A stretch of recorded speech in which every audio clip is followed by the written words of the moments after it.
Hey, recently I met all my friends for the first time and we made a bunch of cool stuff.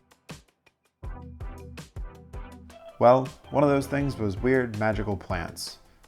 You see, Trent made a book with Tina called Plants Nowhere to Be Found, and early on said that for every download they got on their digital bundle, they would add a new plant to the finished book.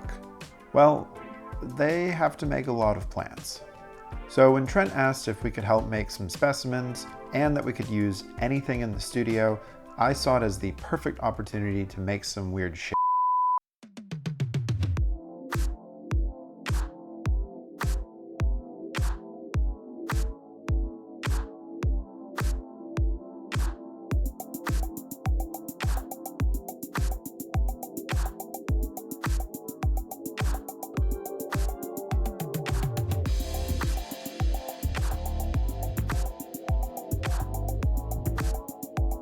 What I love about a project like this is that you can use anything to get started.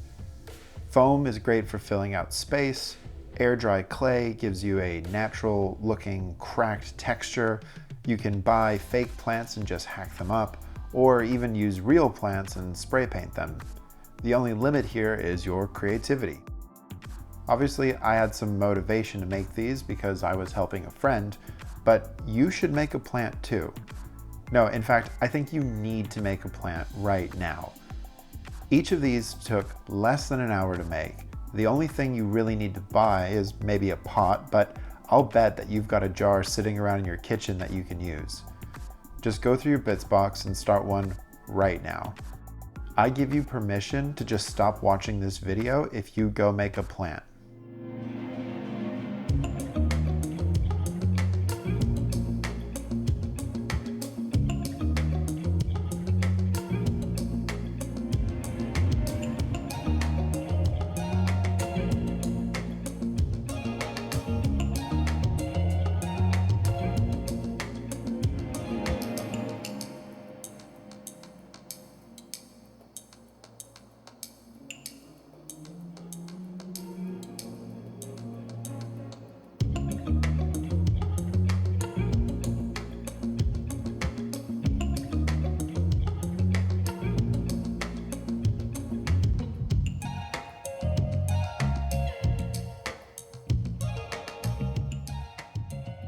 While I was making these to contribute to the book, there were a few of these flowers that I was insanely proud of, and I really wished I could have taken them home.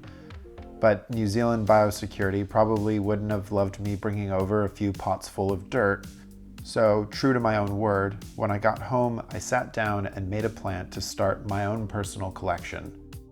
Using some real plants that I found on one of my weekly walks, I doused the fragile parts in super glue to make sure it would last for some time.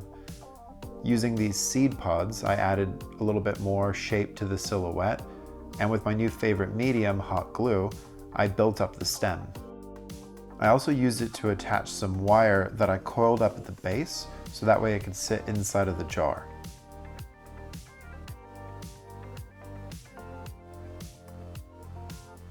This was also a convenient painting handle once I primed it white. From there, I started to throw down some purples, pinks, and yellows, blending each layer up into the next. Continuing with my new mantra of no more boring paint schemes, I'm going to keep experimenting with bright, vibrant colors whenever I can.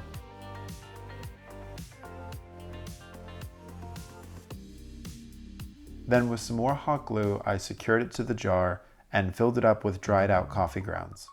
I highly recommend this as an alternative for not only your fake plants, but also as a basing material if you don't want to use real dirt because, it's dirt, and also if you don't want to use really expensive basing materials from a hobby store. If you haven't purchased a copy already, I would highly recommend Plants Nowhere to Be Found. It is a huge source of inspiration and a great little guide or addition to any RPG that you're playing at home. But with that being said, go make some plants, jumpstart your creativity, and surround your workspace with cool, weird art. And be sure to tag me if you do, because I would love to see it. Until then, I'll see you next week. Bye!